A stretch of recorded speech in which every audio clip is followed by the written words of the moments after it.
दोस्तों, स्वागत है आपका हमारी वीडियोस में। एक नई कहानी लेकर हम हाजिर हैं और आप देख रहे हैं निशी स्टोरीज। एक बार एक शेर था। वह एक शक्तिशाली जानवर होने के कारण जंगल का राजा था। वह एक दिन में कई जानवरों का शिकार करके खा जाता था। जंगल के अन्य सभी जानवर उससे डरते थे। वे अपने आप को जल्द ही समाप्त किए जाने के बारे में भी चिंतित थे, क्योंकि शेर व्यापक दर पर जानवरों को मार रहा था। वे सभी एक साथ मिल जाते हैं और बाघ से जानवरों का शिकार बंद करने की गुहार लगाने की योजना बनाते हैं और वे खुद उसे रोजाना एक जानवर उपलब्ध कराएंगे। उन्होंने हिम्मत जुटाकर बाघ के पास जाकर अपना विचार उसके सामने रखा। बाघ उस विचार के लिए सहमत हो गया। वे प्रतिदिन एक जानवर को उसके भोजन के लिए बाघ के पास भेजने लगे।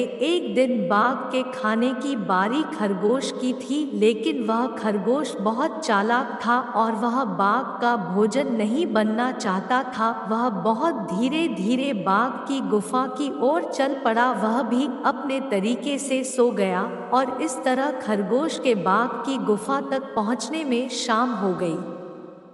बाघ लंबे समय से अपने भोजन की प्रतीक्षा कर रहा था, जिससे उसे गुस्सा आ गया और उसे बहुत भूख लगी। और खरगोश को देखकर वह गुस्से से चिल्लाया कि उसे बहुत भूख लगी है और उन्होंने अभी एक बहुत छोटा खरगोश भेजा है। खरगोश ने कहा, महामहिम, उन्होंने वास्तव में मेरे सहित हमें 6 भेजे, लेकिन हमारे रास्ते में एक बाघ आया और खुद को जंगल का राजा होने का दावा किया। उसने 5 खरगोश रखे और मुझे तुम्हारे बारे में बताने के लिए भेजा। यह सुनकर बाघ गुस्से से भड़क उठा और खरगोश से कहा कि उसे उस बाघ के पास ले चलो। खरगोश उसे कुएं के पास ले गया और कहा कि बाघ उसके अंदर है। बाघ ने कुएं में देखा और उसने अपनी परछाई को दूसरा बाघ समझा और उस पर गरज कर कुएं में अपना प्रतिबिंब देखा, जो भी दहाड़ता था। उसने सोचा कि बाघ उस पर वापस दहाड़ रहा है